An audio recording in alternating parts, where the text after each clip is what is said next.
Hey, what's up, dudes? Johnny Bean here. This is Exclusively Van Halen, the Van Halen Show on YouTube. Hey, it is Thursday. What is it, April 10th? 2025. Let's do a show. Got a special guest today. Let's hang out. And don't forget, you guys, if you're brand new here, let's get to 13K YouTube subscribers. All right, let's do a show. Here we go. Hey, this is Michael Anthony right here, and you are watching Exclusively Van Halen on the Johnny Bean TV. Keep it there. Woo! See ya!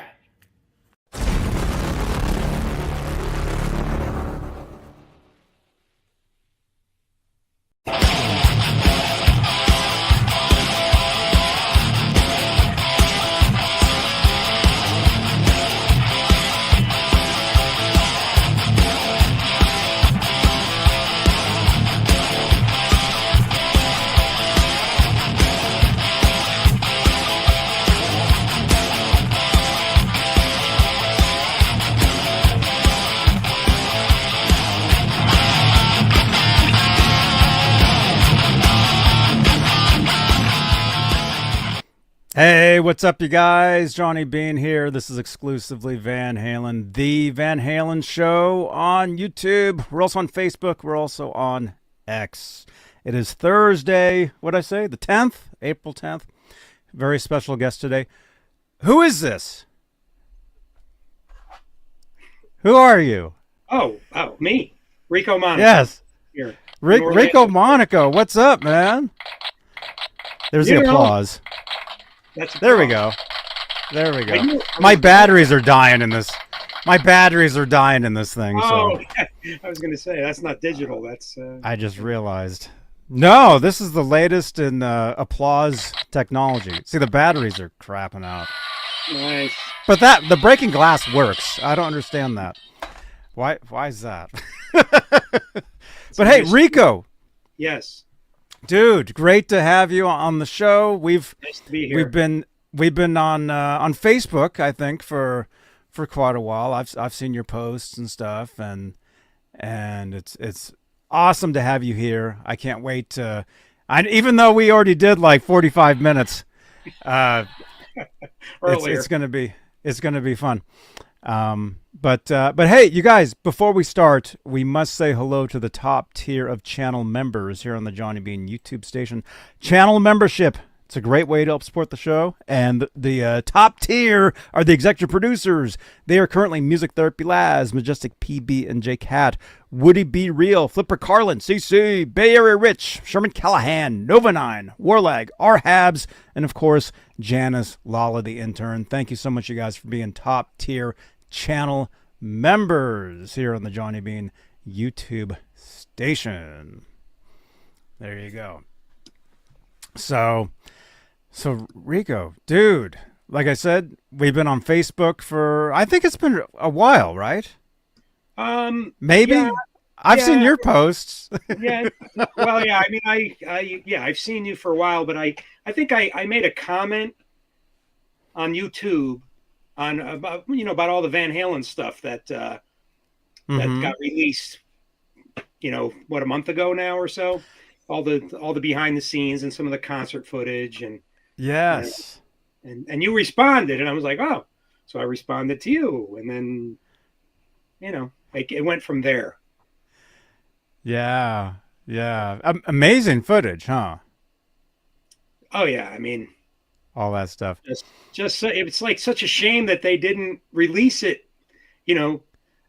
I guess whatever, the timing wasn't right. I don't know, but that stuff is certainly good enough to release. Certainly not perfect, but Van Halen wasn't about perfection live, not at all. I mean, yeah, technical ability was off the charts, but it was about the energy and the excitement and the passion and the obviously the ability, but it was so anyway, it's great that it's out now, especially that show that I think I commented about in Largo, where they had the 2 nights, and that I think it's the second night where Eddie's wearing the white overalls with the reddish cow markings, almost looks like like a cow.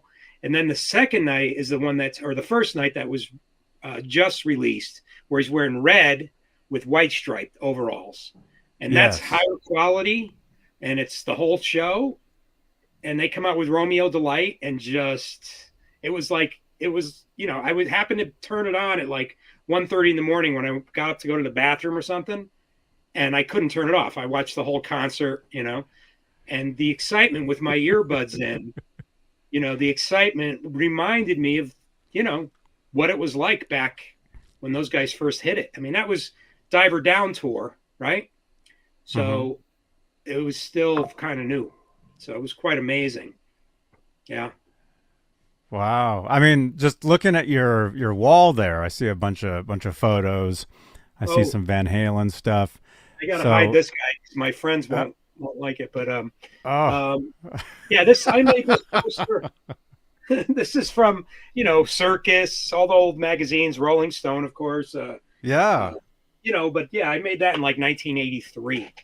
So there's Van Halen and Rush and Santana and the Police, which you and I have in common, and the Stones and Zappa, and not everybody I like, but a lot of them. So that's a collage, and there's some photos back there. I do stuff, social media stuff for my band and for myself, so I try to make it look decent back there. And but yeah, I mean, we could talk Van Halen for a while, and then let you know what I'm been up to and what I'm planning on doing. Oh, that'd be great, man. Yeah, so, but anyway, looking at the oh yeah, I see the Andy Summers. He's wearing the blue. I see that. Yeah. That guy. You can't see the Dixie Dregs. There's Sting, of course. There's Alex Michael, Eddie. There's DLR jumping. Yeah, I mean Rush. Carlos Santana with his Mesa Boogies down there. Rick Nielsen with his 5-neck guitar. Love Cheap Trick. Oh, dude. This you might. Not many people have this. This is his first guitar player cover. I happened to get that. I forget who. I stole it from somebody that gave it to me, and I never gave it back. But yeah, this is I like what they say. Red hot rocker flash guitarist. Uh-oh. You got that too? Wait a minute. April 1980. Yeah, you got it. Yep. Yeah. Yeah, but yours looks affected. This is the real deal.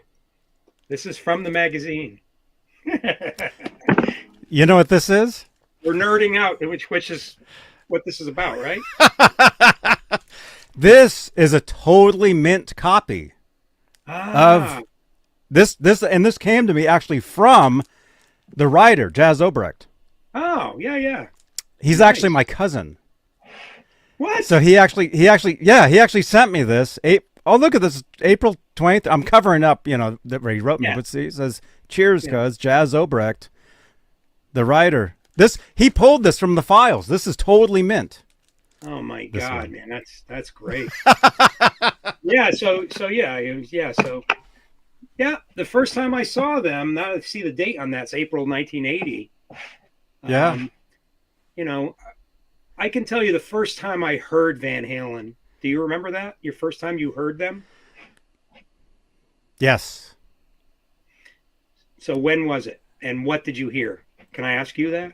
Oh, we're going to interview each other here. Because after hearing some of your history, I'm like, geez, I should be interviewing you. Sure. Well, hey, real quickly, Vince Vegas is here. Mark's Gas Station is here. Peggy is here. Lewis is here. Chris King, he's in Australia watching us. Nice. Australia. Another guy from Australia was going to check it out, I think. Nice. Oh, cool. Cool. Put some shrimp on the Barbie, right? Oh, I haven't eaten yet, so that sounds good. The first time I heard Van Halen that I can remember was just riding bikes, and this would have been 1984 for me. Riding bikes and then running through somebody's house, and the TV is on, running past, and it's the video for Jump. Maybe I didn't hear it, but I remember seeing it. But the first time I heard Van Halen or heard Edward and was like, whoa, well, it must have been Michael Jackson's Beat It solo. It had to have been that. But then where it really clicked for me was the movie Back to the Future. And the guitar riff on the cassette tape that says Edward Van Halen. Mm-hmm. For me, that's what did it. So. Yeah. Well, you know, I'm a little older than you, and I started playing guitar. You know, I started with keyboards. I had a guitar from when I was 7, but, you know, just played simple stuff. And then started keyboard lessons, and then got my first electric guitar April 7th, 1977. And back then we had clock radios. So I would set my clock radio to turn on, instead of an alarm, it would be music. So February, I believe it was end of January or middle of February, whenever it was, 78. I'm sleeping and my clock radio comes on, and Van Halen's "You Really Got Me." First thing I hear. And I literally never heard anything by them before. And it just immediately, you know, it was like, what is that? What is that? The tone of his guitar immediately grabbed me, you know. And I'll never forget that moment, you know, chills. And it was, you know, I loved this song. Was, you know, the Kinks did a great job on that. But like they said, it was like, you know, it was like a jet engine version, you know. And so, you know, then, like, I don't know if it was a few weeks later, my sister lived on the 3rd story of a, you know, three family house, right? So I was, and her husband was a, you know, music lover. He introduced me to a lot of great music. He was older than me. And I'm walking up the stairs to the 3rd store, and I hear this sound, you know, this sound. And it was Van Halen. They were playing, his brother played guitar and was over there, and they were listening to the album, and Running with the Devil was on. And so I went upstairs and just, you know, it was like insane, like everybody else, you know. It was like, and I just started really playing, so I didn't even think about trying to learn any of it. I just listened to it for a couple of years, and then, you know, went from there. But the first show I ever saw with them, with Van Halen, was 1980, Women and Children First tour in, I had moved to Florida from Connecticut, and I would go up to Connecticut for the summer, the first couple of years.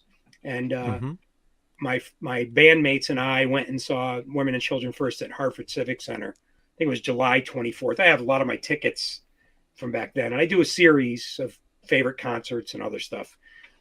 Anyway, I was telling you earlier, our tickets were terrible, but they were right on the side of the stage. And before the show, Alex Van Halen comes running out, checks his drums, and we were like, oh my God. You know, because back then, man, all you had was a few magazines, you know, you never saw them. So, like, they're there in person. It was quite insane. And then Eddie comes out and checks his rig, and that was it. It was like, but the energy in that building was, you know, like, it was incredible. The energy. They were on fire, you know. Let's talk about the song. I think they even opened with that song and that. But my God, man, it was insane, you know? So that was the first time. And, you know, that you'll never forget. I don't think I've seen a lot of great shows, but that one, the energy was just off the charts, man. That's incredible, dude. I mean, Yeah. that particular tour, I mean, you know, I was a huge Van Halen collector for a lot of years. So I had not everything, but pretty much. Like that's one of the reasons why I do this show, is because I can just talk Van Halen, you know, nonstop. A lot of us can. Yeah. But so I had the tour book. I have a huge box full of like bootleg cassettes. So I've heard a lot of the shows, right, from 80, well, from all the tours, really. But that's one of the ones where video is like pretty rare. So the fact that you were there at one of those, yeah, that's pretty special. It was, man. It really, you know, and I saw multiple shows every tour after. Really, the next time that, you know, I remember I saw them on the Fair Warning tour, and in Connecticut. I was up there for the summer again. I'm back to Florida, and I played in the Battle of the Bands. And the next They were playing opening for the Rolling Stones with Henry Paul Band, who was a guy that sang with the Outlaws. And it was at the Tangerine Bowl in Orlando. I live in Orlando now, so it was right down the street. Oh, and cool. I couldn't go to the first day, but I went to the second because I was playing in a Battle of the Bands and high school Battle of Bands. And I went to the show, and Van Halen opened the show for the Stones. I think that's on the back of the Diver Down cover. I think that's Tangerine Bowl. So I was there for that show. And I just remember, I was there for Van Halen. Now I love the Stones. I always liked the Stones, but now I love them even more. As you get older, you appreciate those guys. Especially they got better as time went on. As live, they sounded much better years later. I think they were still dealing with some issues, But I remember going, man, Van Halen was half as loud as the Stones, Really? Oh yeah, yeah. Well, maybe not half, but they were much louder. It was like, come on, man. But yeah, I remember the solo when Somebody Get Me a Doctor just jumped out of the speakers all of a sudden. And it was, he was just incredible. The band was incredible. And, like I told you, that what they did so many things, they were really almost like fusion, They had that swing and jazz influence, that their dad gave them that, made songs like I'm the One and Hot for Teacher swing like, Eddie and Alex, but Michael too, man. They were so important. That swing, when David Lee Roth would go on his solo tours and he had great musicians, I was telling you this earlier, it's just, they play Hot for Teacher and it was like good, but it just didn't have that same feel. That is what was so magical. One of the things about that band. So, we can keep talking. Oh yeah, definitely. Yeah, I mean something that's what makes Van Halen different and special from all the other bands. Let's take the Sunset Strip. Let's take that era of all those bands like Van Halen. They're playing Guitarist, Whiskey, all these clubs, and then they, took off. And then you had all these bands in the 80s, maybe early 80s, right? Early to mid 80s, yeah. Early mid 80s, and then you'd have bands, and a few of those bands, stuck out. Poison, Rat, Motley Crue, Crew, the bands that you can name, right? But the difference with Guns N' Roses, the ones that stuck out were the ones that were a little different.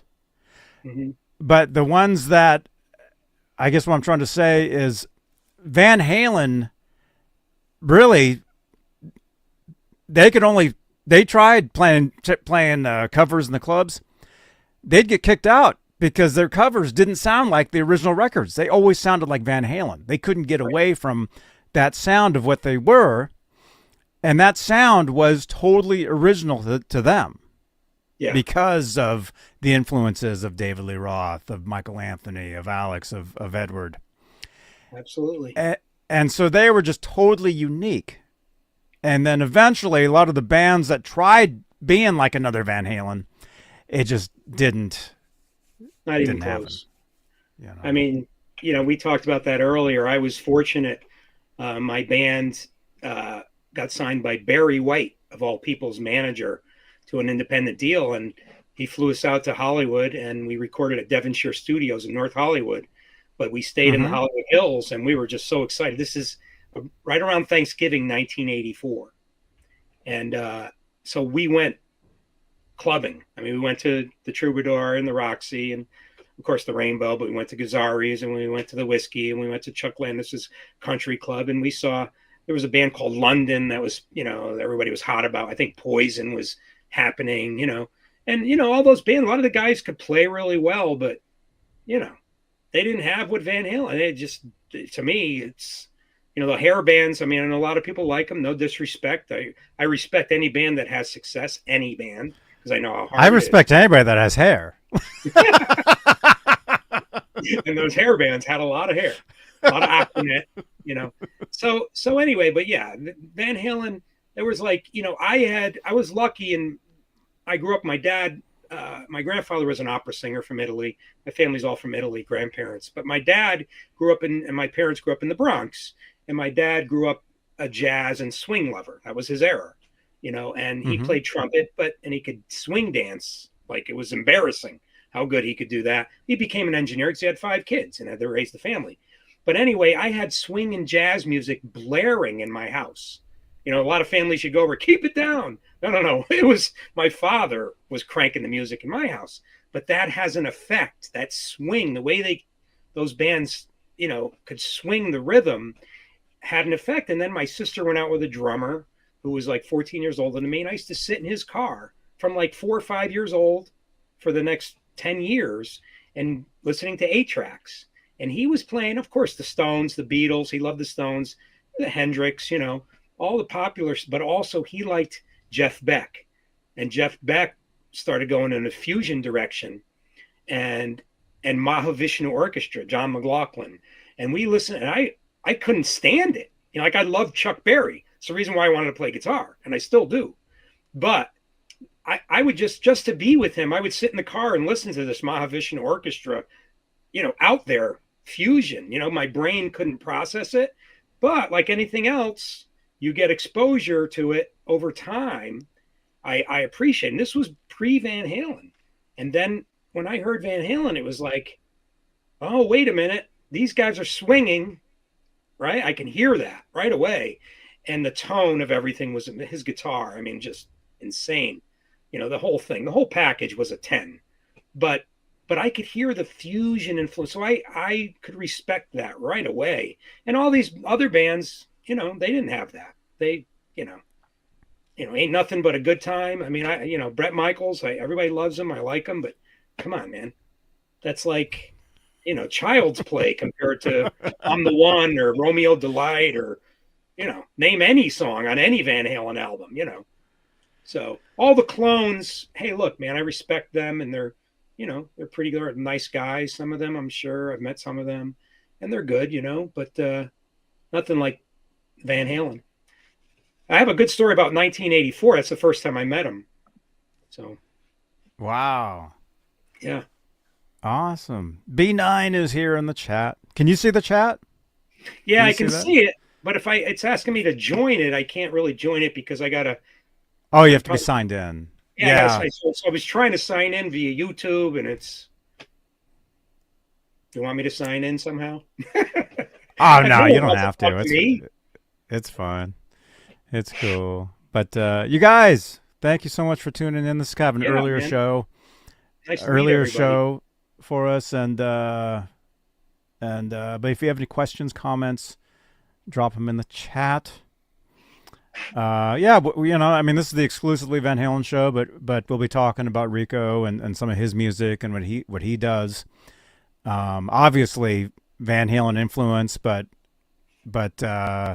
kind of like what we talked about earlier is you take it, you take the influence, you mix it up, and you hopefully, you know, take it and do whatever it is that you have to find your own voice, man. You know, like we were talking about, I was, you know, the tribute bands I can go off on, which a lot of them are great musicians making money. But I never wanted to be anybody else. Well, that's what it's all about.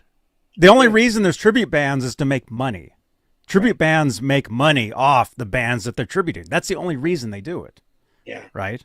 But a lot of people pay to see it and all that, but it's jumped the shark. It's like enough already. I mean, there's tribute bands to, God bless them. What's that Philadelphia Skid Row? Like a tribute band for Skid Row? Really? Okay. But anyway, I never wanted to be anybody else. But look, any musician that makes money, man, I totally respect it and I'm not against it. It's just, I think people should be more open-minded to hear something new. You know, you could play half songs everybody knows, and then let me play some original ideas. But, you know, I love a lot of musicians, but Eddie's way at the top. You know, Van Halen is way at the top because when I was raised, you know, the Police, like we have that similar love. They're just as important to me and as Van Halen. You know, Andy Summers is just as talented as anybody. The whole band, Sting, and, you know, and I loved Rush. I still do. Santana is a big influence, and I kind of went in that direction, but I do my own version. You know, I rock and I mix Latin rhythms and world rhythms, and I love Van Halen. But you know, yeah, you know, there's so many bands. You know, I love Blue Oyster Cult, which is a New York band, right? And highly underrated lead guitarist Buck Dharma. I mean, great. And I've opened for them. That was one of my favorite shows. So Oh, yeah, man. cool. Yep. Oh, So that's awesome. yeah, so I even from a young age, my cover band, we always wrote.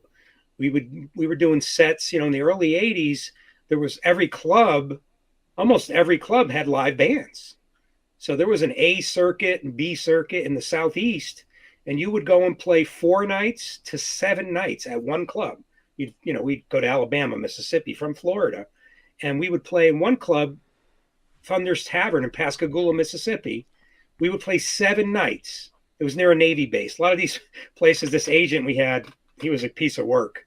Um, he would book shows near Navy bases, and the clubs always, they're always clubs, right? Bars. And we would play from 10 till quarter to 4 in the morning, 7 nights, 6 sets. So I was practicing in between Oh, sets wow. because we were playing like not just the pop and rock of the day. We were playing Van Halen and the Police, and we did some Zappa a little bit, what we could do, some Jeff Beck. So I was having to practice. And so it was a good training ground. I did that for, 3 years. And we were playing, a lot, but we wrote songs. We would sneak in 2 originals in every set.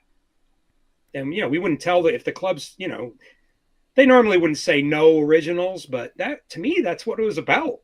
It was like, writing, So Mm-hmm. when we went out to LA and we recorded original songs in North Hollywood, and I, that whole scene was on fire at that point. Everybody's trying to grab on to that scene, and I spent more time out there. But in 1984, right, Jump, I think, is number one or almost number one. They come to Florida on the 1984 tour, and the second and third shows were in Hollywood, Florida. It was called the Hollywood Sportatorium, and my band had tickets to the second night. I was living like 2 hours north in a little town called Port St. Lucie. And so I went the first night. Nobody wanted to go with me. I went down in my van. I said, I could sleep in my van. I want to see the first night too. They're playing 2 nights. And I happened to come across the hotel they were staying at. And I end up, I go I'm like, oh my God, I'm going to meet them. I see the buses and during the day, and the crew was setting up. So there was nobody there except the buses. And I go into the restaurant. I come out the front door, and I'm excited because I'm thinking I might actually see them.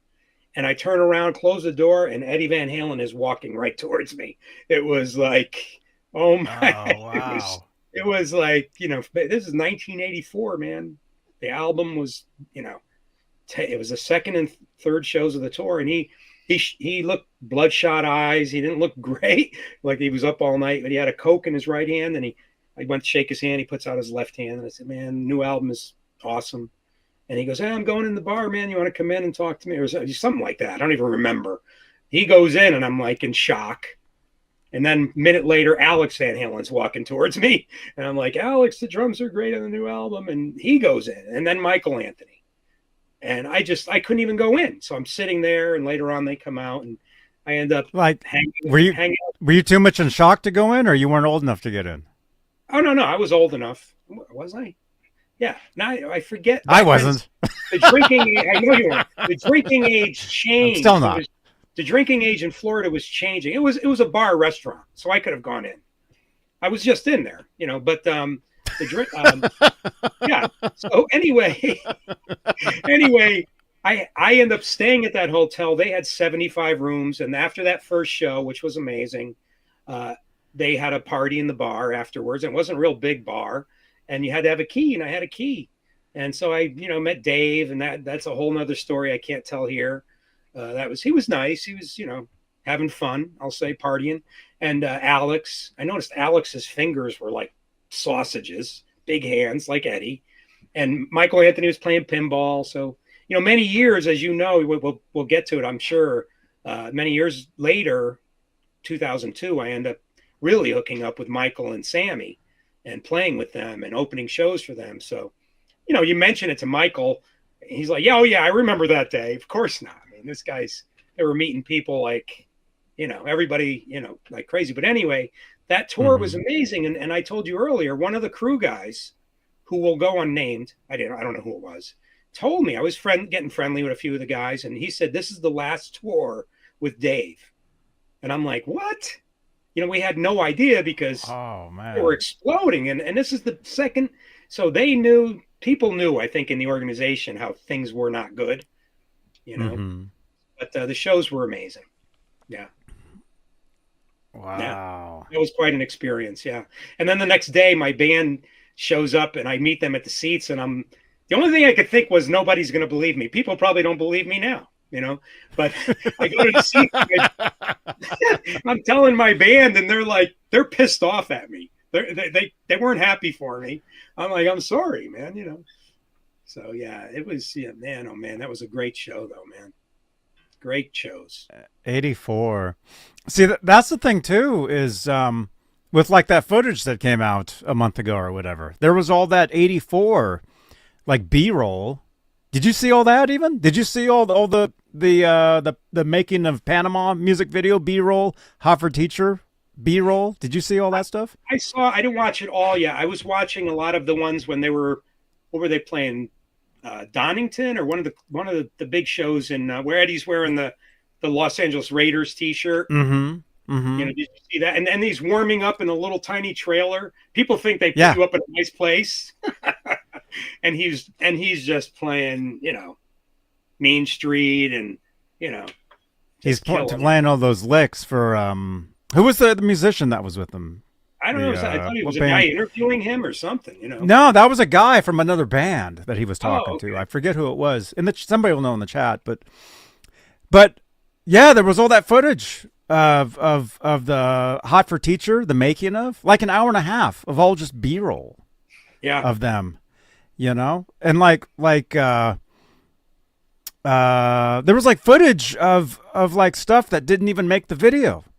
Like, where they leave at the very end of the video where Dave rolls up and the mini Van Halens get in the car and they take off? The Hot for Teacher video? Yeah. Waldo originally got in the car with them. The Waldo character. They pick him up too and they drive off. It was on the B-roll. It was so cool. But anyway, there was all the B-roll from, and I kept saying B-roll. There was all the footage from the Panama making of video, where they kept playing Panama over and over, and all these different camera angles and stuff, and just to see all that stuff, like awesome footage of that, like people like me who weren't there, we can only dream what that stuff was like, but to actually have been there and to have seen that stuff, that's incredible.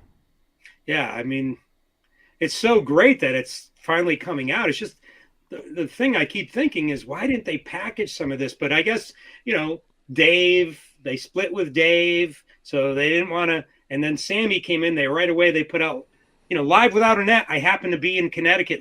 I moved back to Connecticut. I was there in New Haven. They played 2 nights. Yeah. I just happened to, they happened to film those shows, but they played 2 nights. I was there, I think, the first night, and Eddie was having trouble with his wireless. At one point, he throws down his guitar. The sound of him throwing down the guitar was incredible. You know what I mean? But he was pissed. So I think they used mostly the second night. Yeah, it was just the second. It was just the second night. Yeah, so that footage. So I was there, but yeah, so and what's funny about that is, man. It was an incredible. That was incredible too. It was different. I mean, it was, and I know I like Sammy. We've become friendly. I would, and with Michael, but I love it both. And these people that argue about who's better, I understand you could like one better than the other, but if you're in the business, you're shocked that they had such success with both singers. And like you were saying earlier, probably there's nobody that could have done what Sammy did, stepping into that role, and having that kind of success. Whether you like it or not is another story. You got to remember, when they're 20 years old, 22, 20, that's a different thing than when you're 30, and they're musicians. They want to progress and change.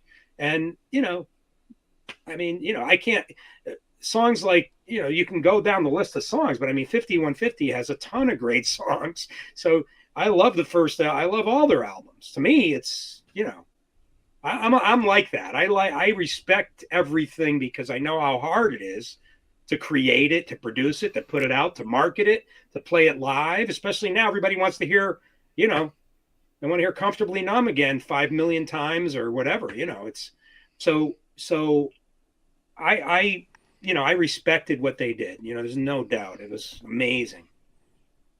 Well, I mean, you're a real musician. So you get it. You understand it. The people that fight about it nonstop about, oh, Roth is better, Sammy's better, they're not musicians. They don't get it.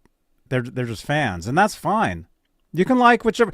I run one of the larger Van Halen groups on Facebook, so I see that nonstop, and I get people. They drag me into these fights, and I'm like, I love it all, you guys. Yeah.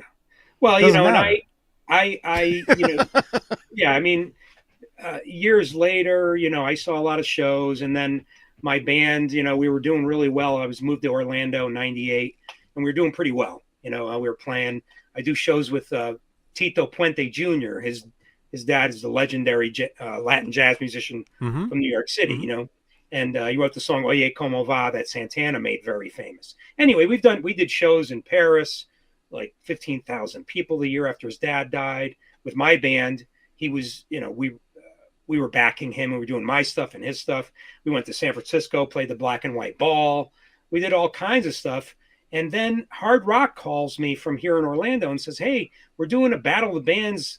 And I'm like, oh, man, I'm a little old for that, and like, that's for younger kids, And they said, no, but it's with Cabo Wabo Tequila. And I'm like, what? So it's like, Sammy, oh, okay. I love Cabo Wabo, yeah. Well, I mean, I said Van Halen. For me, it was I'm not much of a drinker. I drink a little bit. But anyway, we entered this contest. Long story short, we won in Orlando. There's like 60 bands that entered. We had to win on stage, and we did. And then and the band was tight and hot. And we had a really good album that we recorded the year before. And and then 14 bands got put online, their songs. People voted, and the top 3 vote getters were the 3 finalists. The CDs got sent to Sammy, Michael, Anthony, Sammy's manager, Tom Consolo, and 2 other record people, executives. And obviously Sammy made the choice. He picked us. So we won. So the next thing, like a week later, we're flying to Cabo. That was the prize to open for him and Smash Mouth. So we get there, and they asked me to play the first night, and we tore the place apart. And of course, we have a Santana-ish sound. So all the Mexicans that work there loved us. They're like, oh my God, And the next night we meet Sammy, and I sent you links. I'll send you. There's links of when I meet him, when the band meets him, and I invited him on stage, and he got on stage with us, and we played Black and Blue. And I added a 6/8 Latin jam to the end of it. And he didn't know that was going to happen. And he ended up playing a Shekade, and it was just killer. The people went nuts. They didn't know he was going to come out. And Smash Mouth had to follow that, which, they didn't seem very happy about afterwards. I like Smash Mouth, but I mean, it's crazy how like they liked us, and then after that they didn't. And then the next night we played again. And Sammy came to me and his manager from Cabo Wabo Tequila, and they said, hey, you guys are flying home tomorrow, And I said, yeah. And he said, well, why don't you stay? We'll put you up and let the band go. And so I was like, okay. So then the next night, and that picture you're showing is when Sammy got on stage with my band. And the videos, we got a video on our YouTube channel. The next day, they were going to pick up Michael. It was his first time back in Cabo since Sammy split from Van Halen. So it was a big deal. And I was as excited to meet him as anybody. And I said, hey, can I go to the airport? And they said, no. Yeah. So the next day, Marco, Sammy's partner, one of his partners at the club, calls me in the office and said, yeah, we went and picked up Michael, and it was great. And Sammy was bragging about you and the band and, how good you are and this and that. And they want you to play with them tomorrow night. And I'm like, what? I'm like, I got to go practice. It's the first thing I said. I got to go practice. Like, what songs are we going to play? Van Halen, okay, but, So some of those photos you see, he introduced me, and I was like, it was incredible. It's like, this guy is an MFer on the guitar. 2 of his favorites are Carlos Santana and Eddie Van Halen. Let's play some songs by those guys. And I was like, all I could do was focus on starting Black and Blue we were starting with. Just play Black. just don't screw up the intro. It was quite surreal, man. Then you look over and there's Michael. And as I was telling you earlier, the next year I went back, and people, there's Eddie and some people badmouth Michael a little, but man, oh man, he invited me to jam with him in the house band the next year when I went back. And we got up there and we played You Really Got Me.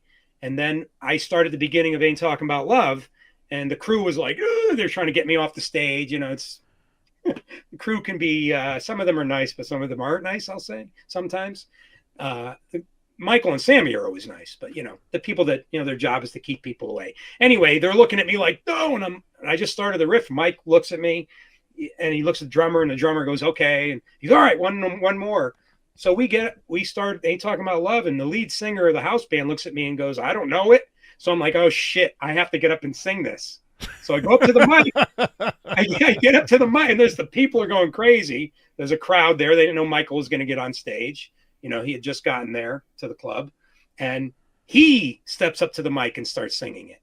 And I if he's listening or his family's listening, I am the first one to get him to sing Ain't Talking About Love. Now he does it live with Sammy, but there's video of that too. It's not the greatest quality sound, but we have video of that, and we blew the place apart, man. I mean, it was so, but wow. We were playing Ain't Talking About Love, and of course I played that with other people. Like, we used to have 15 Van Halen songs in our repertoire when I was young.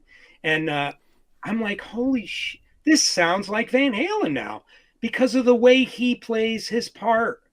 The way he felt it, the way he drove the notes. A lot of bass players you play with listen to Eddie more than Michael. And obviously his voice had a lot to do with it, but the way he drove stuff, he is the secret weapon, his harmonies, of course, but also his bass playing was integral. Yeah, they could have had a fusion Stanley Clarke or, but it would have been a different thing, man. He like laid that down so Alex and Eddie could do their thing. And I think it was brilliant, and he's also, everybody knows he's a nice guy, but I gotta defend that. Even Eddie talking, unfortunately, drugs and alcohol, I think, affected Eddie. He was a really nice guy by all accounts, but not a band leader or a manager. Obviously, Roth was kind of leading, and then Sammy. It's too bad manager didn't really, but these guys get sycophants around them, yes men, and everybody trying to grab and say, you don't need him, you don't need him, So anyway, but yeah, that experience was, and then we opened up a lot of shows, and I've been invited. I've been to Cabo for the birthday bash 5 or 6 times. I just was there a year and a half ago. So Sammy's been really nice to me. Yeah, I played with them up, and they invited me. He invited me up to Chicago and Minnesota, and Sammy, and so I've been very fortunate, man. They've been really good to me. But I was there in 2002, and I was a fly on the wall, man. I was sitting there backstage every night, and I would say things, but just listen. And that's when lots of stuff was going on. That's when Sammy did the tour with Roth, and the next year. And so there was a lot of, the Long Road to Cabo. Sammy put out a DVD.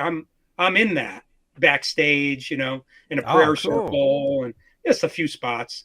And then in 2003, there's some stuff being talked about, right? So I jammed with them, and I introduced them and jammed with the house band.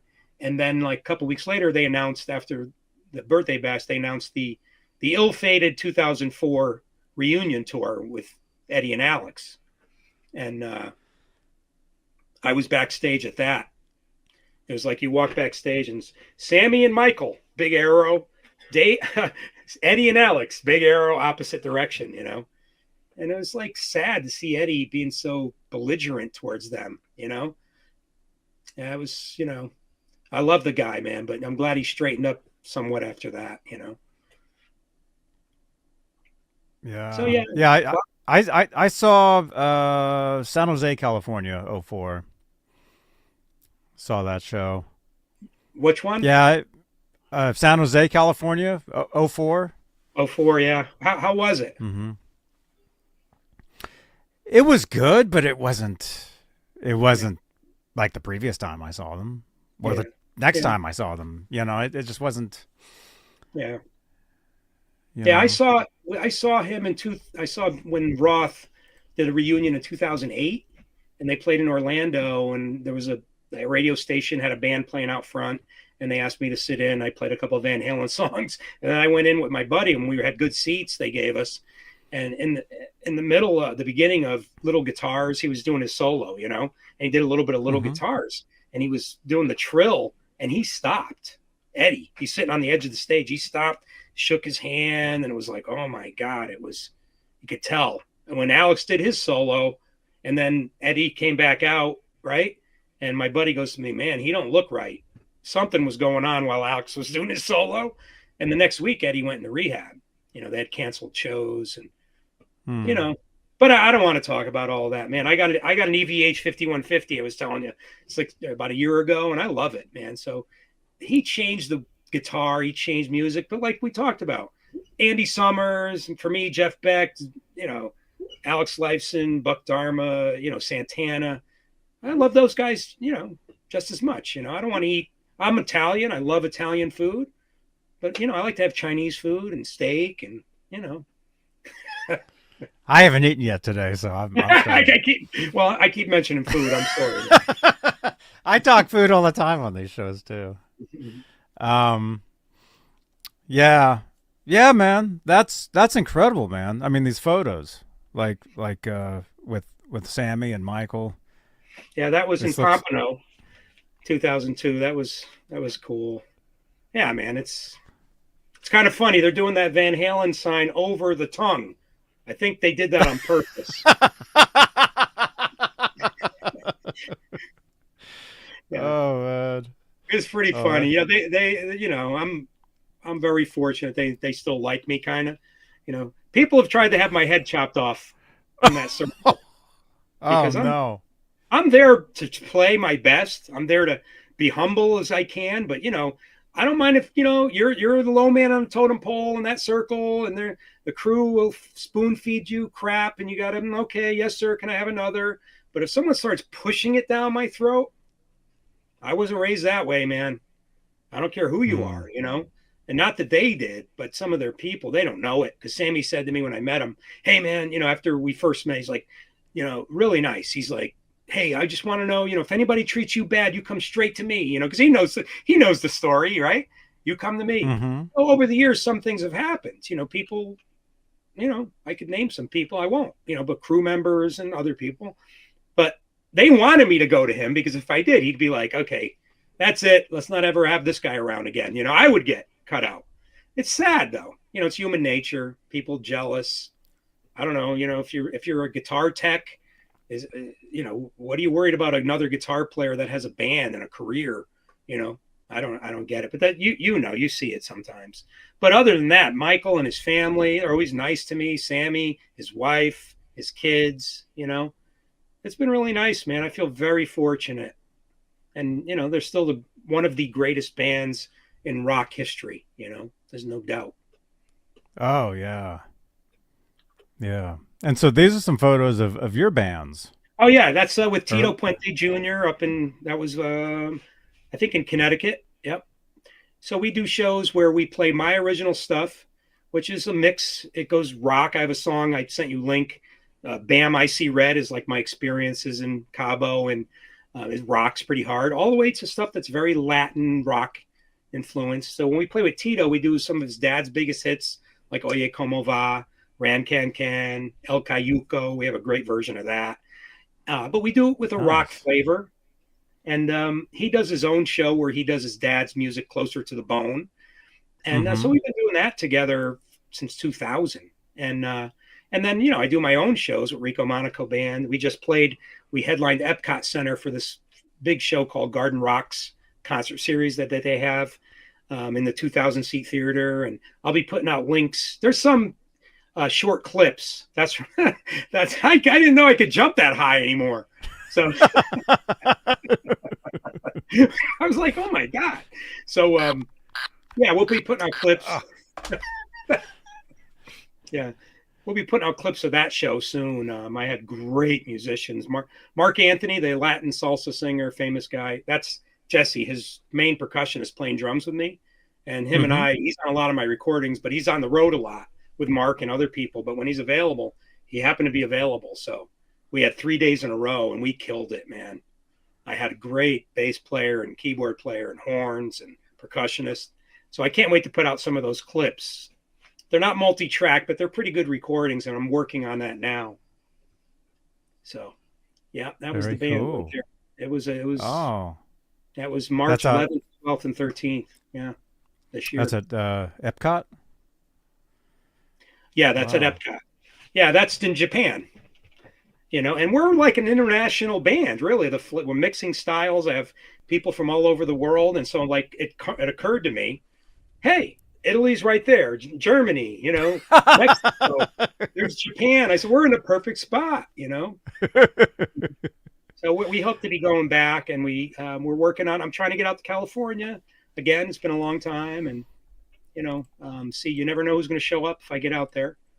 Maybe Johnny Bean will get up and play. We'll do some, our version of a Police song, or Hey, I'll do that. Let's do an original song, man.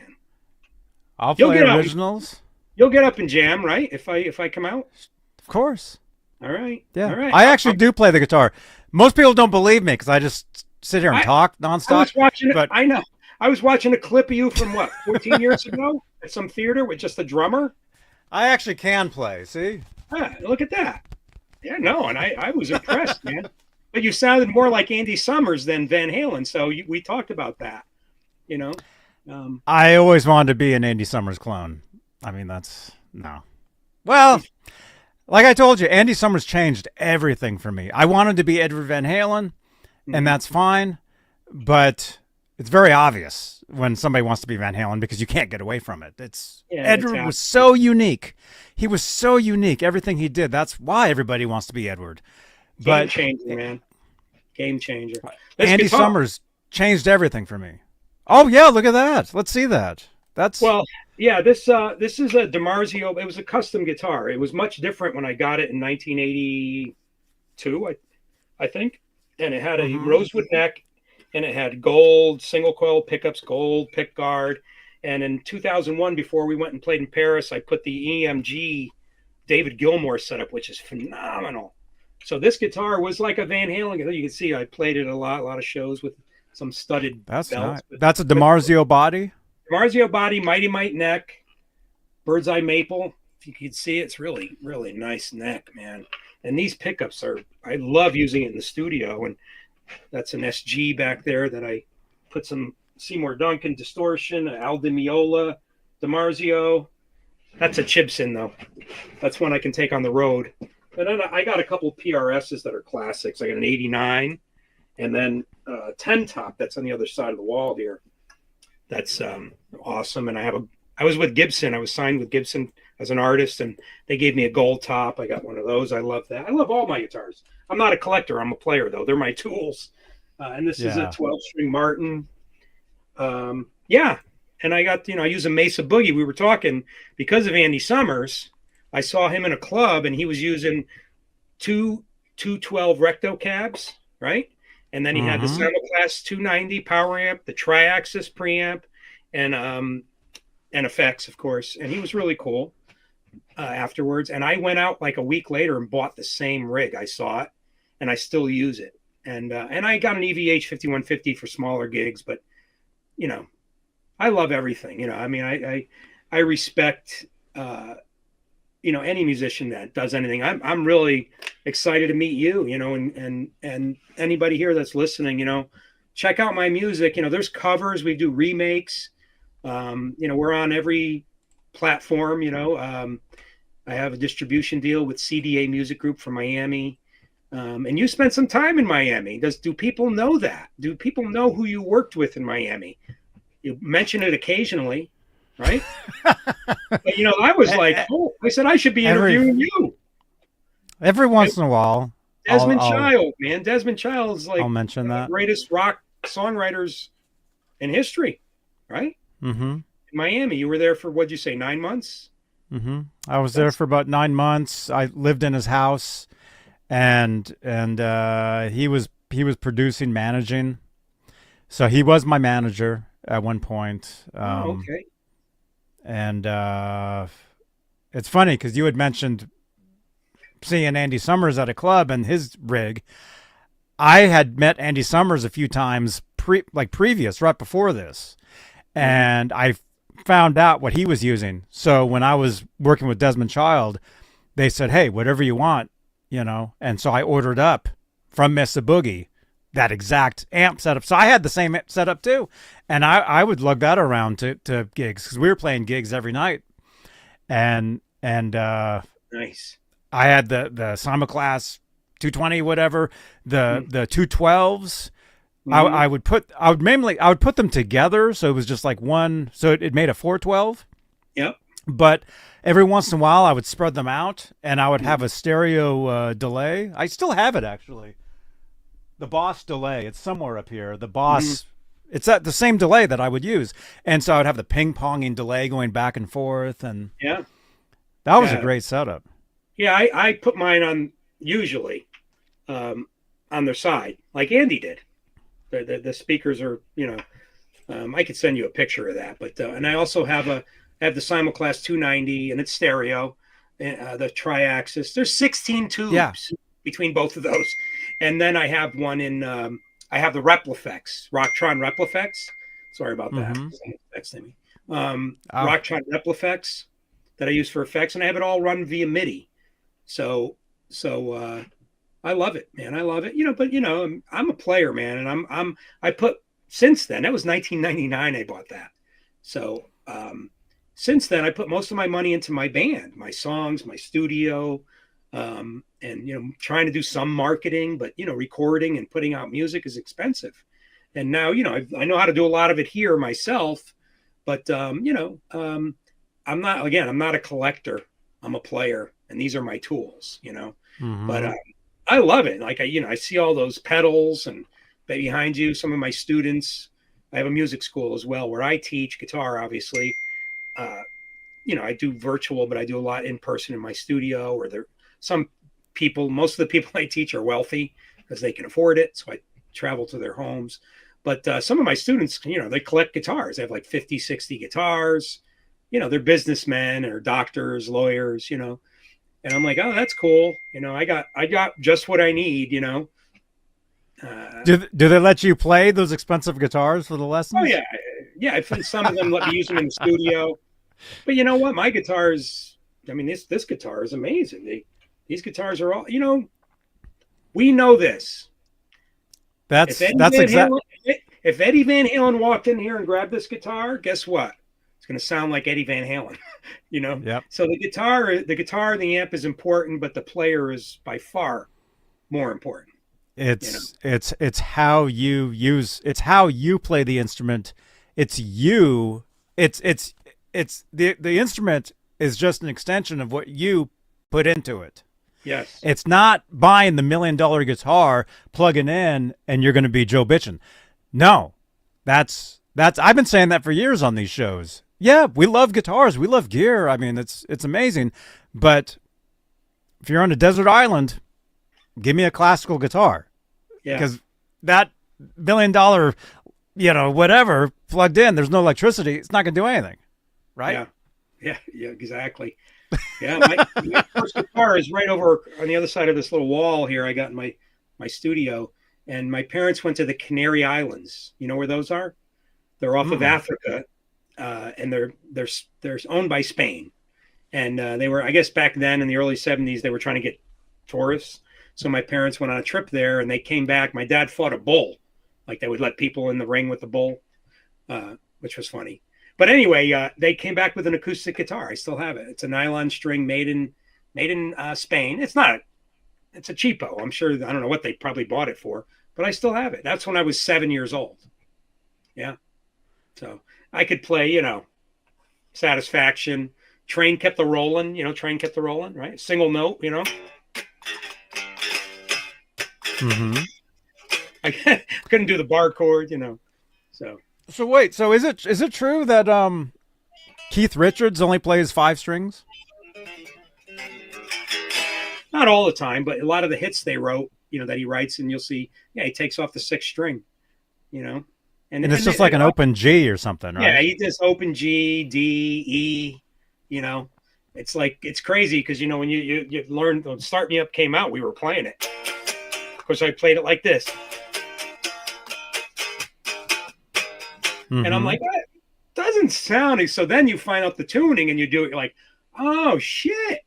You got to know those open tunings, which it's great. It's like picking up a 12 string. I come up with ideas because it's, but open tuning, same thing. And I try and use them a little bit, but you got to have time to do all this stuff. And we were talking about social media. I'm trying to do more. I have these people telling me, you got to post every day. You got to blah, blah, blah. It's 2-3 hours minimum every day. And if you have to film something, like I film a minute-long video, you try and keep it under a minute, you could film it 100 times before you get one you like. So it's right. So I'm trying to do that. So maybe I'll get more engagement, which hopefully will lead to more gigs, which might lead to more money because streaming is a joke, for the most famous people in the world. I mean, I remember, what was it, Peter Frampton about a year ago said he had 55 million streams of one of his big hits, and he made like $3,000 or something, or $5,000. Well, that sounds good to me. I mean, if I could do that, I'll take that. Yeah, and by the way, we're on Spotify, so just so you guys know, we're there. I'll be sharing your stuff. I will, man. No. That's what I was going to say is with the social media, because I know a lot about that stuff too. That's kind of how I got into doing these shows is doing like studying social media, studying, all that stuff. And yeah, when you do this, oh man, look at that. It's a classic. Yeah. Oh my gosh. Go ahead, keep talking. I'm sorry, I didn't mean to interrupt you. I'm going to show you one other guitar. When like to do this, you have to put in the time. You have to do it, and especially if you can enjoy it. Like I love doing these shows. I love what we're doing right now. This is what I do. I love this. This is, but I just stumbled into doing this. I didn't plan this, right? And next thing you know, I've been doing this for 10 years, doing these shows. I love it, man. Me too. So it's like, it is the new thing. It's like, we wrote songs and we put them out, and I'm still going to do that. I'm recording in a couple of weeks, man. I'm excited as hell. I got to make these the best songs ever. But posting stuff, it's creative. And that's why I do this. Half of the reason I love the sound of a guitar and drums, and the tones. And I love great songs, but I love the creative side of it. That's why I'm not, doing people ask me, oh, you should do a tribute to Santana or a tribute to, it's like, no, man, I'll do covers. I do enough. I can do as much, I can do 80%, but I'm always going to play some originals. Did it at Disney, and no one else does that's not famous. But, the songs are good. I'm sorry. Anyway, so yeah, I like the creative side of the social media. We can complain about it. I always say this, technology is going to keep moving forward. You're either going to get on board or get left behind. You can complain about it. Oh, yeah. And so, If anybody was in radio or TV, any kind of whatever, and when social media started, if you didn't jump on this, then it's told, like, I don't watch TV. I don't have a regular TV. I watch this. I watch Twitch. I watch YouTube. I watch, it's a totally different thing, but it is an extension of it's entertainment. If you're a musician, I mean, there's nothing better than right now having a podcast, having a show. You don't have to record a cassette and send cassettes in the mail anymore. Yeah. Like I was telling you with Desmond Child, when I got the call for that, I didn't believe it because, you get calls. Oh yeah. Right. And I got a call one day, and it's this guy telling me that he's Desmond Child. And he's like, hey, this is Desmond Child. Send me a tape. I want to hear you. And I'm like, I'm like, okay, bye-bye, you know? And then he calls me back a week later. Where's that tape? And I'm like, so I was very cautious. Like, I didn't want my own. Everybody's afraid of getting ripped off. Oh, songs, whatever. Now, you do a show like this, your song, once it's there, it's there. There's proof that it's yours, right? So, but this is just an extension of like what we were doing growing up. It's the next level. Who knows what this is going to be like in 20 years? Forget it. Hey, I was one of the kids in 1978 that was chosen from a group of 4 classes to be able to go to computer class once a week. And I'll never forget what that teacher said to me. He said, the advancements we've made in the last 50 years, we're going to make that in the next 5 years. And then every year it's going to exponentially increase. And that's what it is. I mean, it's moving so fast now that, it's beyond what we can handle mentally, so, but yeah, I mean, you use it and, it's still creative. It's just different. But, I have a lot of music that I'm, that I'm working on, that I put out. I have over, 60, 70 original songs online. I have remakes of all kinds of songs that we do live sometimes. And, hey, let me grab this other guitar real quick. I want to, before we stop, I want to show you this. Yeah. Because it's a 10 top, Everybody has PRSs now, but this is a 1987. I wish I had 10. one. Yeah, this is a 1980. I don't have a PRS. Yeah. So look at the flame on this. Look at that. Look at the flame on that, huh? And then it's Brazilian rosewood neck with the and then I don't know, can you see that number or is that backwards? Yeah, it's number. No, we can see it. It's number 7, 3063. So that's the 3063rd guitar, that they put out. So that's pretty early, 1987. I bought it brand new in January of '88. Yeah, Ed's used guitars in Miami. Miami. So did you live in Miami too? No, but we moved to a town called Port St. Lucie, which is in St. Lucie County, about 2 hours north of Miami on the East Coast, when I was still in high school. And then I used to go to Miami fairly often. And then when I moved back up north, I lived in Manhattan, played music, it was amazing. Lived in Connecticut again.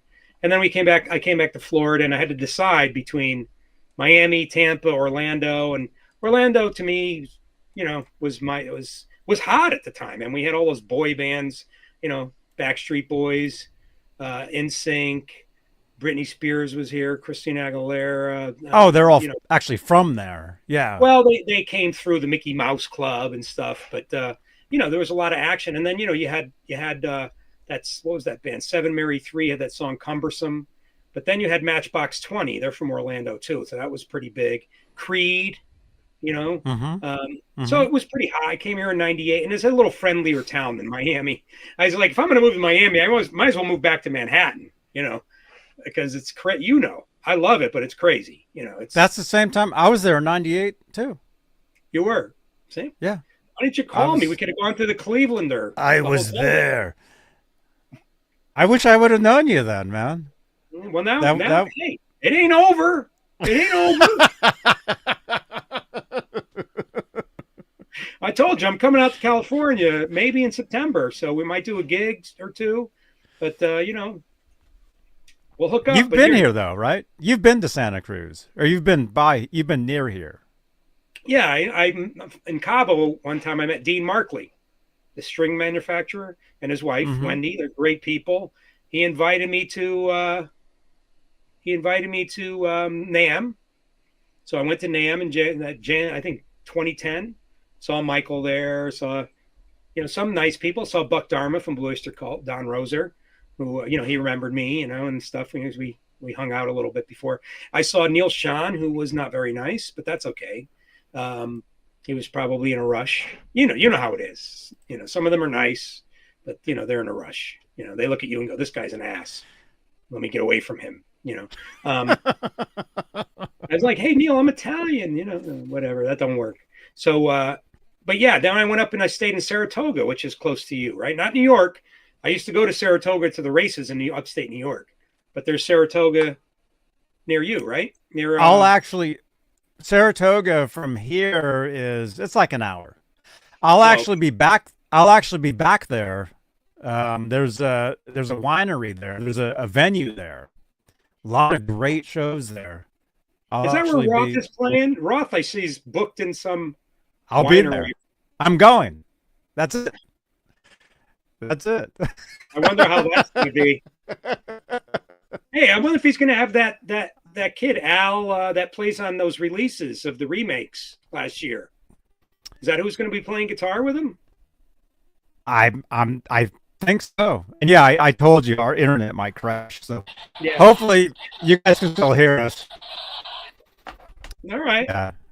It's like tapping out. I think we're still here though.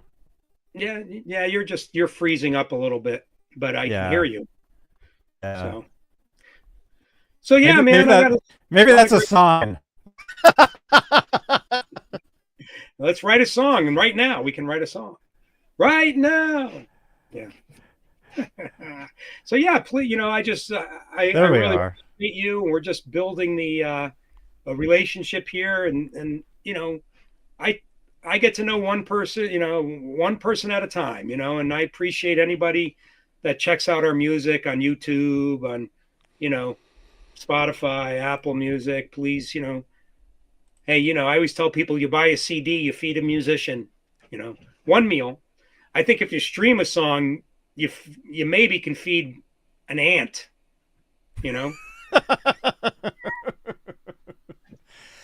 But if even that.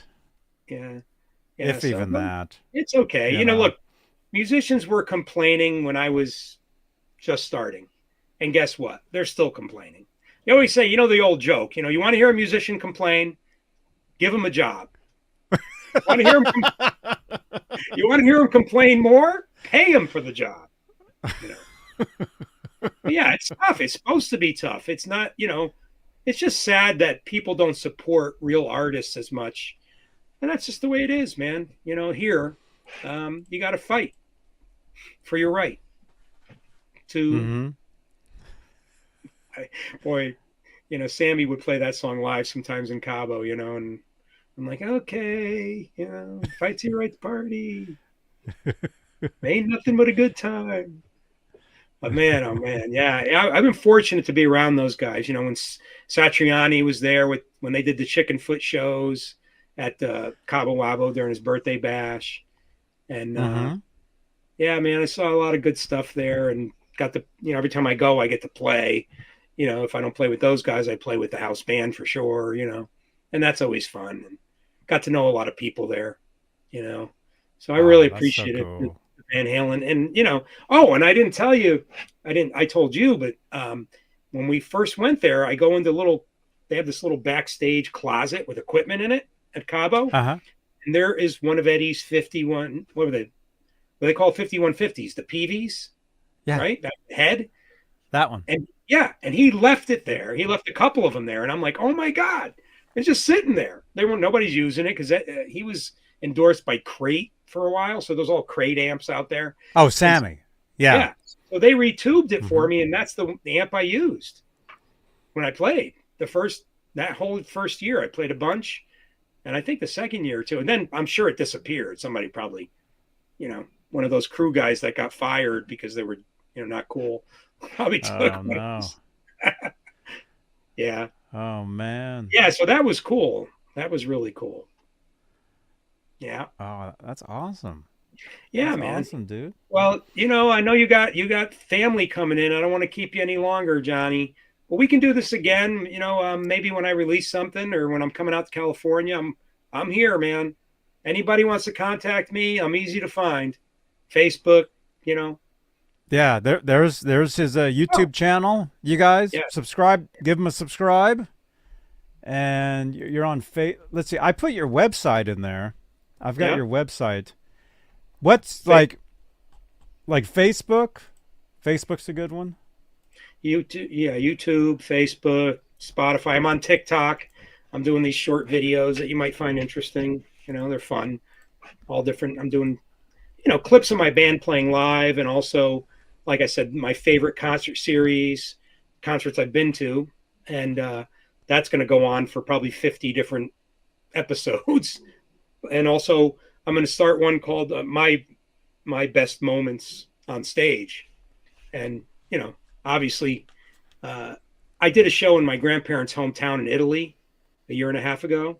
My grandfather was an opera singer, and he immigrated here and fought for the American Army and got gassed. He lived, but anyway, I went and did it. It's outside of Naples, San Bartolomeo and Galdo, and they had me come, and I put a band together there, and we did a show in the piazza, and it was 6,000 people town on the top of a mountain, beautiful.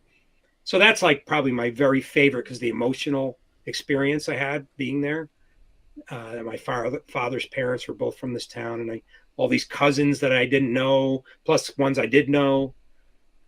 And then playing in Paris with Tito Puente Jr. and New York City, I played a lot. But the shows with Sammy and Michael, all of them are special. When we open shows, but especially when they invited me on stage, I mean, they're really nice, but they're still, you look at it, you got to respect these guys. It's like, wow, here I am, but I'm ready for it. I'll get on stage with anybody. I might fall on my face a little bit, but I think I can handle it. You gotta, at this age, you better do something else quick. If you ain't, you got to have some confidence.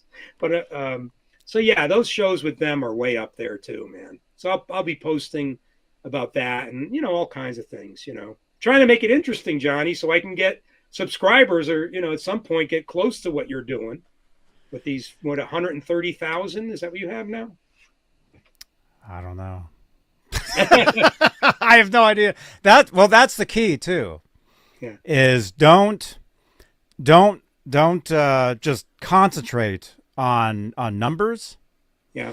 Concentrate on what you're doing. It's the same with music. Just do whatever it is. Just do it. If you love doing it, makes it even better. Next thing you know, things are growing around you, or something's happening, and you don't even. Somebody told me years and years and years ago, or somebody was saying, I used to work at a guitar store in Berkeley called Subway Guitars. I don't know if you ever heard of that place, but I used to sell guitars to like Green Day and stuff. They would come in, and like years ago. Yeah. And and one of the other employees was joking around one time, telling another employee, they're like, Johnny Bean, like he's going to end up like, well, they said I would be a rock star, is what they had said. He's going to be a rock star and not even know it, Mm-hmm. And not that I'm saying I'm a rock star, but that's the thing, is once people start, you don't say that you're a rock star. Once people start saying, oh, that guy's a rock star, that's it's how things happen around you. It's not you, but it is you making it happen. Yes, I get it. Right. Yeah, I agree. So I love doing this, all of it. It's work, and I love working. And I'm never going to stop. People, I had one guy interview me, I don't know, a year ago or so. Oh, so you're thinking about retirement? I'm like, no one ever asked me that before, but I'm getting to that age. I'm like, retire? What's that? Retire? I got to work till I drop, man. And I want to. Look, this is what I do. Mm-hmm. I teach, I play, I record, I try to make videos we're talking about. But yeah, I love the creative process. And so, I respect it, what people doing it. And I'm sure some of these people that are watching are guitar players. So keep at it, enjoy every minute of it, man. Don't, of course you can look at the greatest ones in the world and, be envious, but, use it as motivation. Let that motivate you to become as good as you can be. You're never going to be somebody else anyway, so be yourself. And you're right. Like you said, I was really impressed with that Andy Summers really turned you around. It's like you didn't want to be an Eddie Van Halen clone, which is impossible to do. And, and he, by the way, he and like Carlos Santana, I've heard him say, people, oh man, I do we do your show. No, no. Like, yeah, do your own thing, man. It's kind of weird. It weirds them out a little bit. You know what I mean? Because it is weird that you want to be somebody else, Mm-hmm. But, I know why musicians are doing the tribute thing. I know that they're making money, but they're not moving the ball down the field. Yeah. And I mean, some of them are obviously very talented, there's no doubt. But, I just wish that the general public would support artists who create something new. And that doesn't mean everything that's created is great. All my songs, these people here and you're going to listen and, you'll like maybe 1 out of 5, maybe. I think more, but, I like them.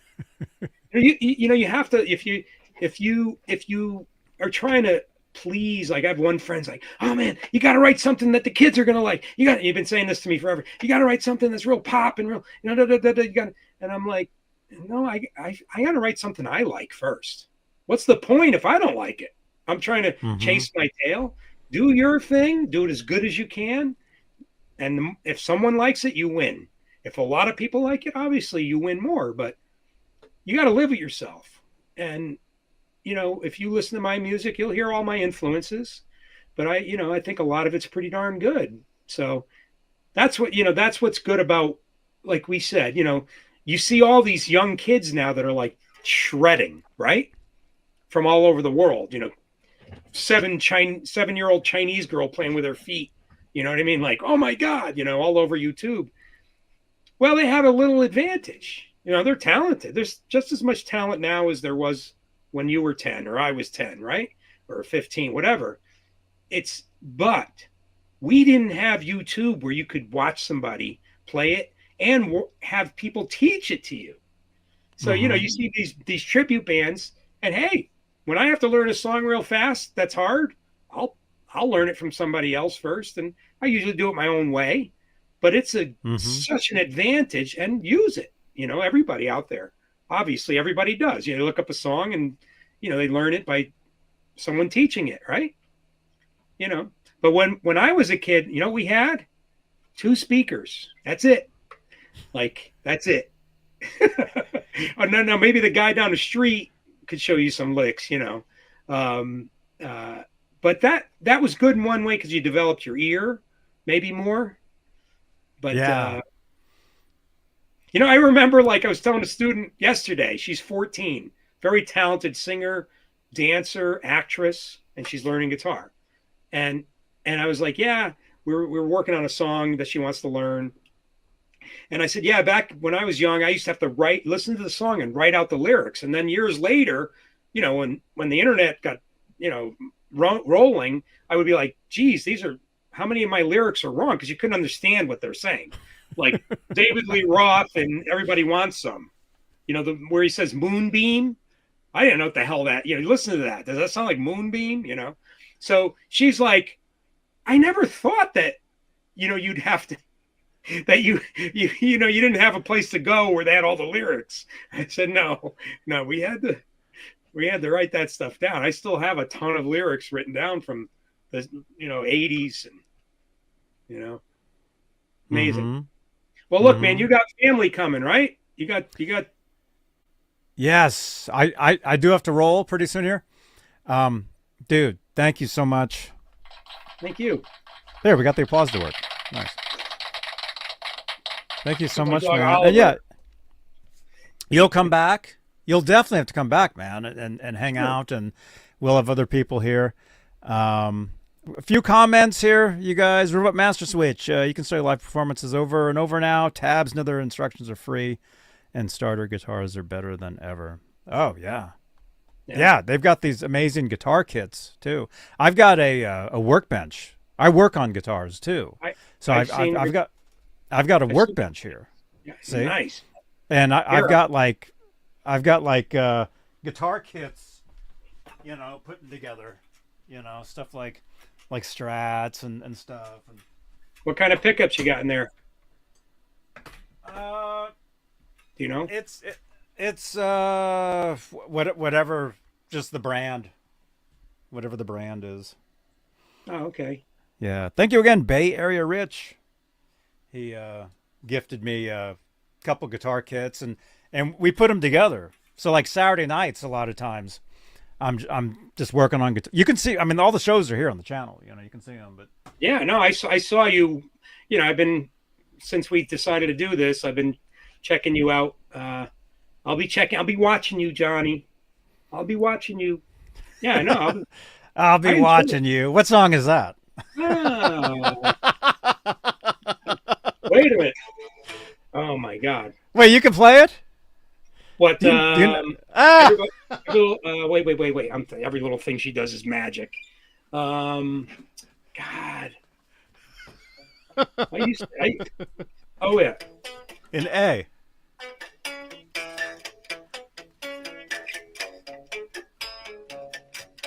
Oh man.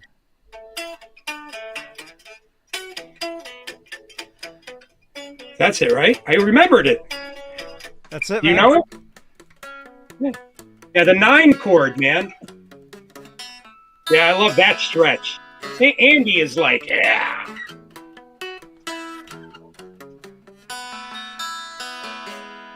That's the shit, right? I know this is a Van Halen show, but come on. That, man. Oh yeah, that chord. Yeah, he's like, yeah, man. I told him too. I'm like, dude, because I had him on my show, and I've talked to him many times, like just, you know, just backstage and stuff, and Andy Summers. And I told him, I'm like, dude, I wanted to be Eddie Van Halen, and he's funny because he actually said to me, he's like, oh, so did I. Yeah. But I told him, I'm like, dude, you totally got me away from all that. And I thanked him. I'm like, thank you so much. And you know, because they're all people, man. They're just regular people. When I met Edward, I met Eddie too, and he was just a regular guy. Yeah, yeah. Very regular, right? Yep, man. Oh, the voicings. I mean, he's a jazz monster. You know those. You know what that chord is, right?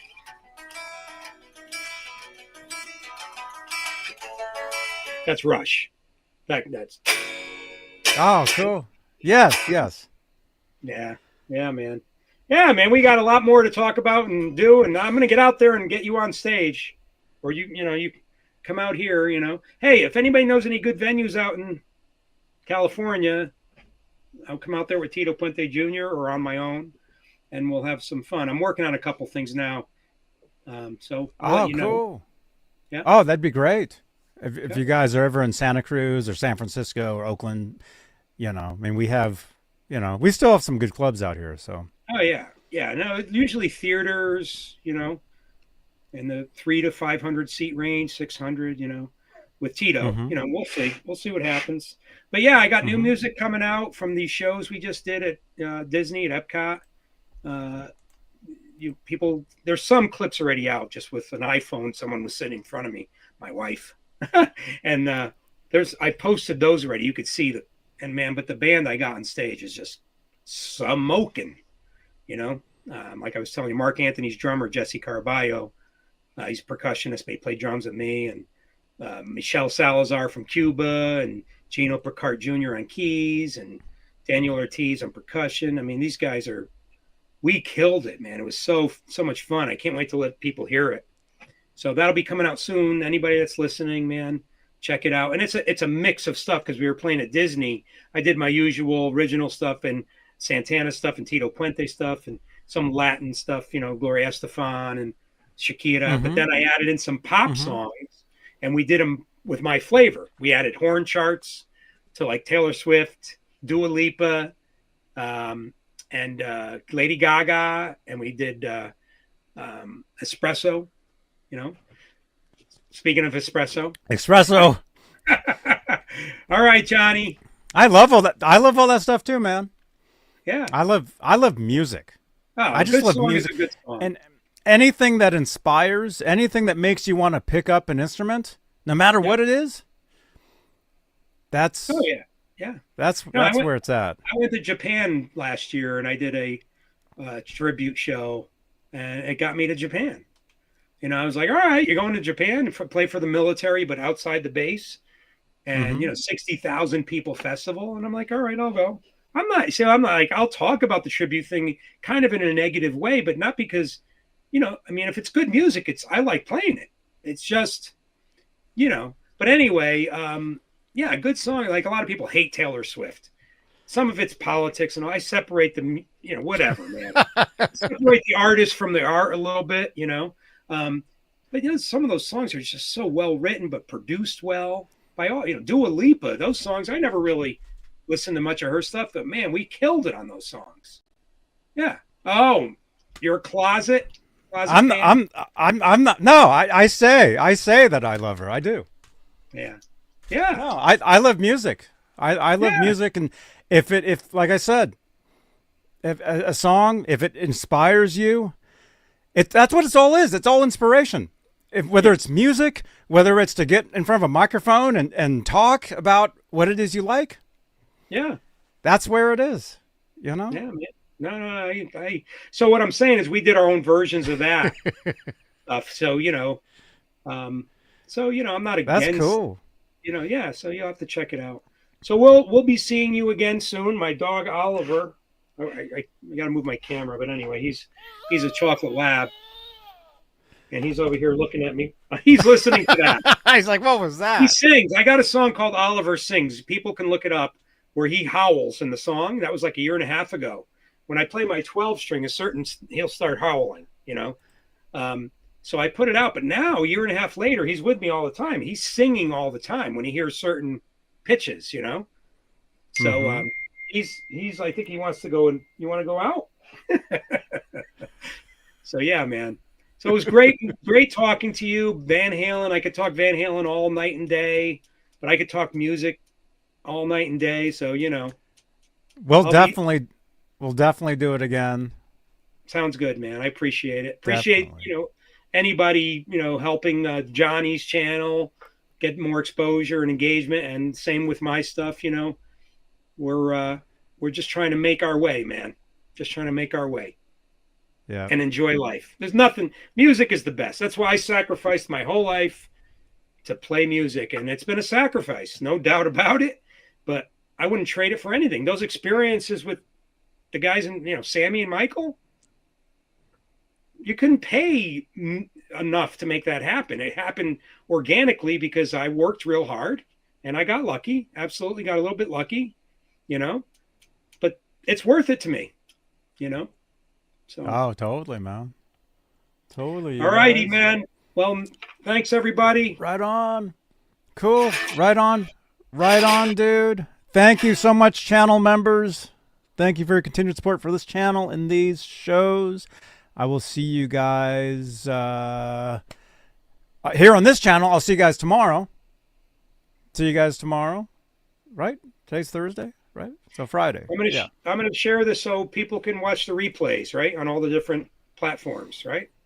Oh yeah. Because this was live on Facebook, so you can just share the Facebook link to it, the YouTube link, X link. This is a podcast. Like I said, we're everywhere there is. We're all over the place. And by the way, I followed you on TikTok, so I have you on TikTok now. So yeah.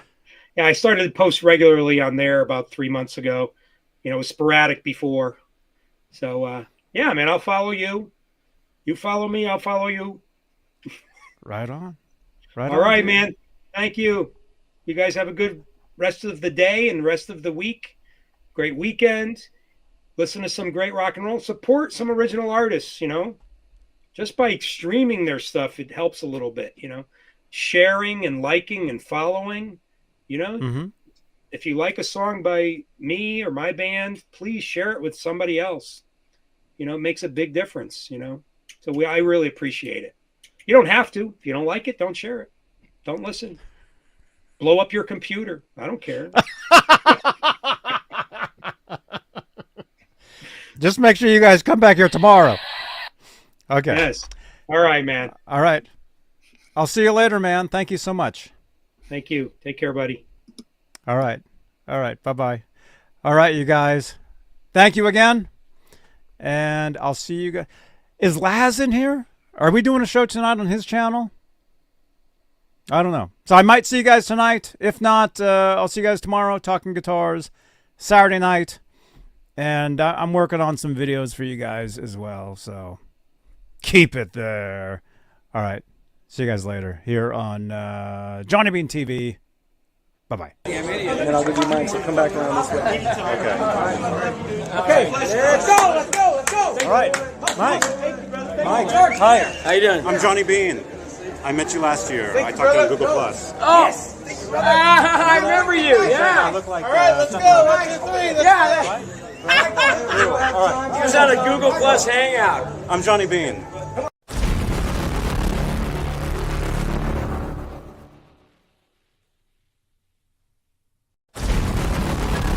Thank you so much for watching, you guys. Click on another video on the screen here. Drop your comments. What'd you think of this show? Drop your comments below, and I will see you guys on the next episode right here on Johnny Bean TV. All right. Bye-bye.